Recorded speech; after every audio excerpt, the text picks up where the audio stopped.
mendarat di permukaan bulan? Rasanya nggak biasa. Kamu merasa lebih ringan di sini dan lebih mudah untuk berjalan. Kamu memutuskan untuk mencoba ide obsesifmu melompat di satelit alami bumi itu. Meski kamu mengenakan pakaian antariksa yang besar, kamu tetap bisa melayang ke udara. Wuhuu! Kamu pun melanjutkan jalan-jalanmu di permukaan bulan, lalu kamu merasakan sesuatu yang aneh. Tanah di bawah kakimu bergetar ya. Rasanya kayak baru terjadi gempa di bulan. Tapi itu mustahil, atau emang bisa? Anehnya firasatmu kali ini tidak mengecewakanmu. Gempa bulan memang ada. Faktanya, ada 4 jenis gempa bulan yang cukup kuat untuk dideteksi dari jarak jauh. Ada gempa bulan dalam yang terjadi lebih dari 600 km di bawah permukaan, lalu ada juga tumbukan meteoroid. Gempa termal terjadi ketika kerak bulan yang dingin mengembang, yakni saat matahari pagi menyinari bulan setelah malam-malam beku selama 2 minggu. Lalu ada juga gempa bulan dangkal. Gempa bulan dangkal adalah satu-satunya gempa yang mirip dengan gempa di bumi. Gempa bulan dangkal terjadi 20-30 km di bawah permukaan. Gempa ini paling kuat dan berbahaya.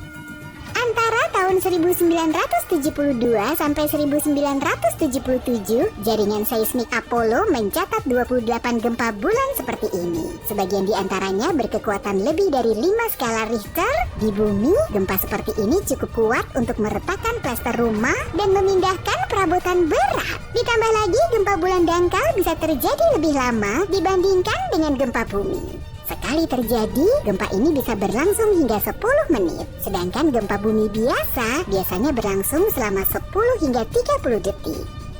Ilmuwan masih belum yakin apa yang menyebabkan gempa bulan dangkal dan bahkan di mana tepatnya gempa itu terjadi. Salah satu teorinya adalah gempa bulan terjadi di tepi kawah besar yang relatif muda yang mungkin amblas dari waktu ke waktu. Menariknya, bulan dan bumi bukanlah satu-satunya tempat terjadinya gempa. Ilmuwan juga merekam gempa, getaran, dan guncangan di area lain di tata surya kita. Misalnya saja, Merkurius. Beberapa tahun lalu, ilmuwan menemukan kalau planet ini menyusut. Itulah sebabnya planet ini tampak aktif secara tektonik. Atau ambil contoh saja, Venus. Venus merupakan teka-teki tektonik bagi para ahli. Saat ini Venus tidak punya lempeng tektonik dan mungkin tidak akan pernah punya.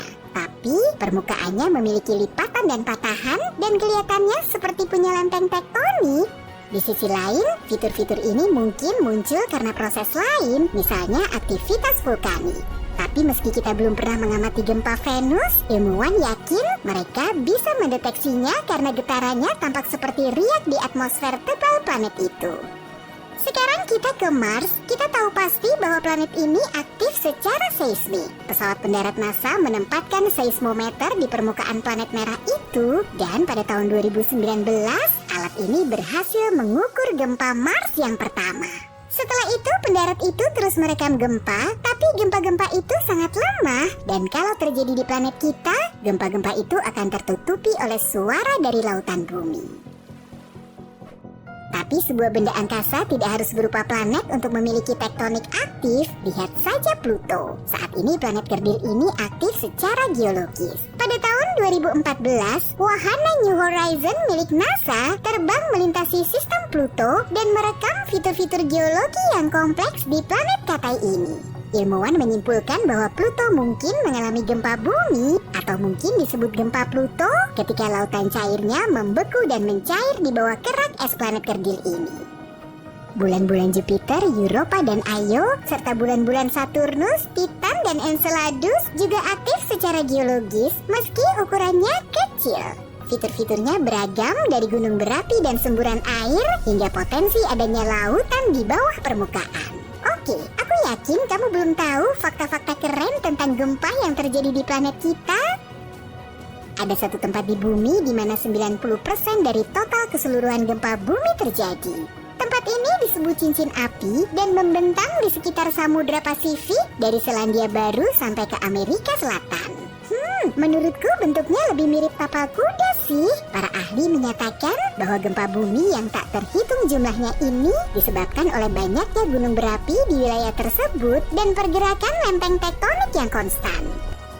Sekitar setengah juta gempa bumi terjadi di bumi setiap tahunnya. Tapi banyak di antaranya terjadi jauh di dalam kerak bumi dan hanya peralatan khusus yang bisa mendeteksinya.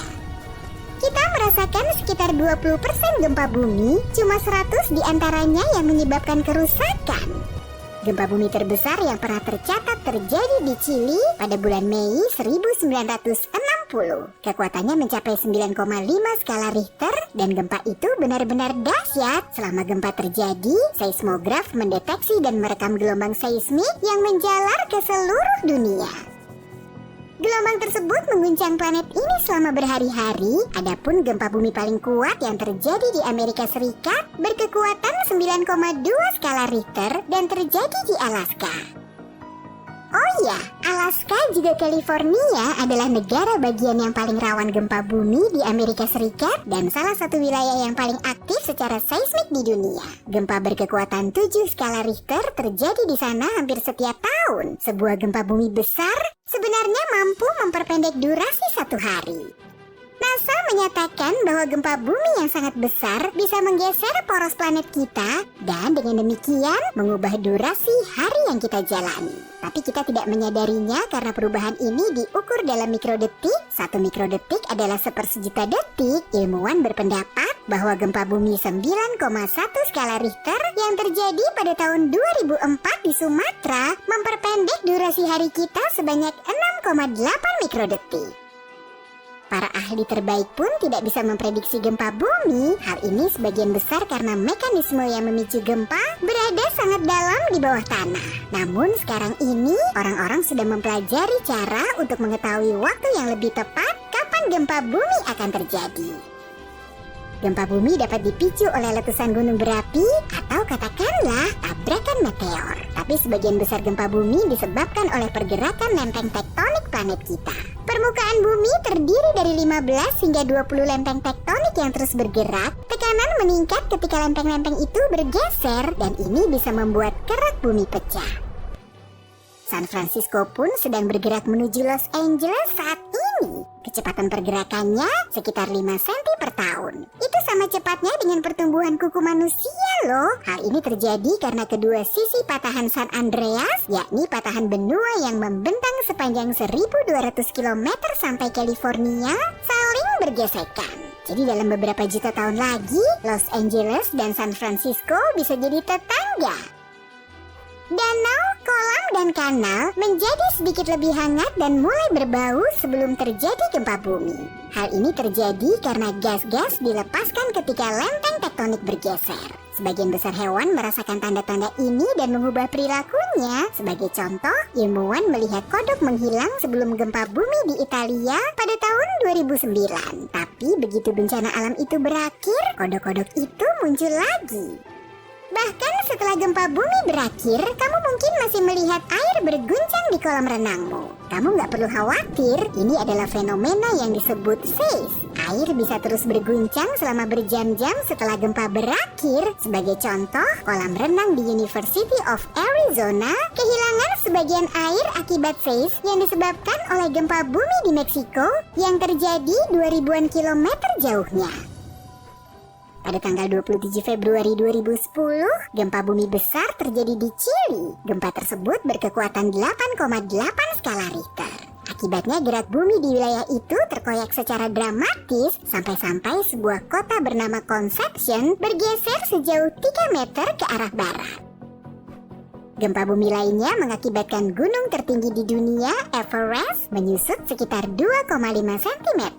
Hal ini terjadi pada tahun 2015 ketika gempa berkekuatan 7,5 skala Richter menyebabkan beberapa gunung Himalaya menyusut.